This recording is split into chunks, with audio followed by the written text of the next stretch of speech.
Conozcamos la visión europea de los resultados electorales en México. Desde Europa, Alberto Peláez, corresponsal de Telereportaje, reporta. Alberto, qué gusto saludarte. ¿Cómo estás? Muy buenos días. Emanuel, ¿qué tal? Muy buenos días. Bueno, con estas elecciones que ha habido en México, que desde luego han marcado una inflexión y que han tenido una gran repercusión en Europa, Manuel, porque no eran unas elecciones más, eran las elecciones, y sobre todo porque de una u otra manera cualquier cosa que pudiera pasar iba a repercutir de manera prácticamente directa en la Unión Europea y desde luego en España. No hay más que recordar las casi 6.000 empresas españolas que se encuentran en México y las más de 1.000 empresas mexicanas que hay en España. Por eso lo que pasara en México tenía una gran importancia, una gran trascendencia, porque además España es el vínculo de unión comercial con la Unión Europea y porque puede afectar de una manera u otra a los intereses españoles que hay en México. De manera que han sido unas elecciones muy seguidas en las que debo decirte que ha habido una incluso preocupación. Una de las cosas que más me han llamado la atención es la cantidad de precandidatos o candidatos que fueron asesinados. Eso se ha visto aquí en España casi como un escándalo. Han sido cerca de 100 personas y eso en España, con que una persona hubiera muerto, hubiera sido ya terrible. Y claro, 96 son muchas y eso se ha marcado mucho en la prensa española en los últimos días, Emanuel. Sobre los resultados, Alberto, ¿hubo sorpresa? ¿Esperaban un descalabro para el presidente?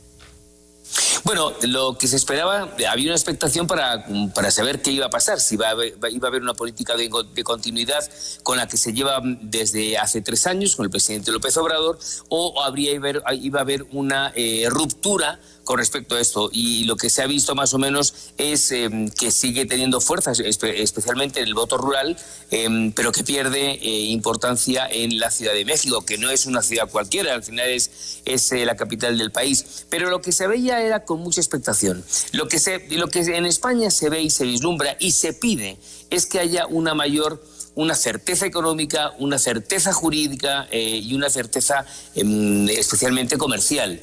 Y eso es lo que más le preocupa al empresario español, que a veces está más preocupado por sus dineros, porque hay que recordar que al final el dinero es cobarde, por cualquier aventura. Entonces lo que se está buscando y lo que se está pidiendo desde España es que continúe habiendo esa certeza de cara a los 3 próximos años. Vamos a dejar el 24 a ver qué es lo que pasa, pero aquí lo importante es contar las habas día a día. Estamos en el 2021, tiene que pasar el 2022 y el 2023. Y lo que pide el empresariado español es esa certeza jurídica y económica que en los últimos tiempos se ha visto en ocasiones, digamos, un poco perdida en un limbo, Manuel.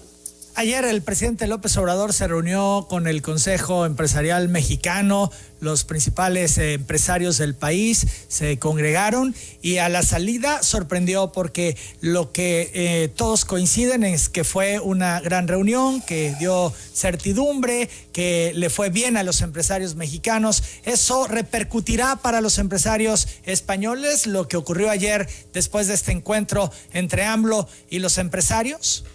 Sin duda, sin duda. Y el hecho de que los empresarios dijeran que el presidente había comentado que no iban a subir los impuestos, pues desde luego eso ayuda y ayuda mucho. El empresario español lo que está buscando es, como tú dices, es esa certeza. En la medida en que continúe habiendo esa certeza que siempre ha habido, el empresario español y europeo va a seguir dejando sus emolumentos aquí en México, porque al final México no deja de ser el gran país de América Latina y antes de invertir en cualquier otro país, por grande o pequeño que sea, desde luego van a invertir en México porque es donde tiene más afinidad en todos los aspectos. Entonces yo creo que si el presidente o la política continuista del presidente continúa siendo así y da esos tips en los que dice no se van a subir impuestos, se va a ayudar al empresariado mexicano, por lo tanto el empresariado español continuará dejando sus emolumentos en México, por supuesto.